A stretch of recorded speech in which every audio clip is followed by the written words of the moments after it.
د کورنیو چارو وزیر خلیفه سراج الدین حقانی د قطر له سفیر مردف القاشتي سره په کتنه کې د دواړو هیوادونو ترمنځ د اړیکو پر پراختیا، امنیتي همکاریو او د نشه یي توکو پر وړاندې پر مبارزې خبرې اترې کړي. د ملي دفاع وزارت د معلوماتو له مخې د افغانستان هوایي ځواکونو په بلوچستان او خیبر پښتونخوا کې د داعش پر هغو مرکزونو بریدونه کړي چې په افغانستان کې د ویجاړیو لپاره ترې کار اخیستل کېده.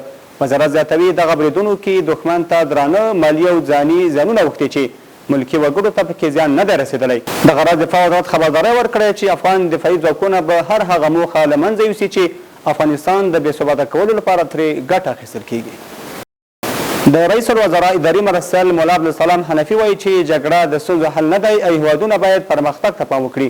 هغه زیاته کړې چې اسلامي امارات له ټولو هیوادونو سره سوله ییزو اړیکو غوښتونکی دی او هڅه کوي چې د پانګوالو لپاره د اسانتیاوو په برابرولو سره افغانستان په یو صادراتي هیواد بدل کړي.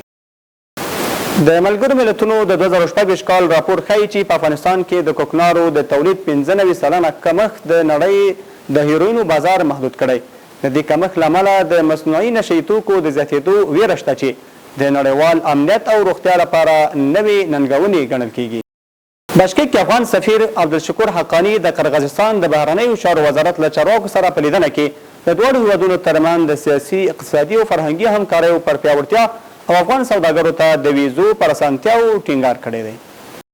د پاکستان په لاهور کې د ښوونیز مرکز د چت نړېدو له امله لږ تر لږه 14 ماشومان وژل شوي چې زیاتره یې د 15 او 14 کلونو ترمنځ کمنوره ماشومان دي.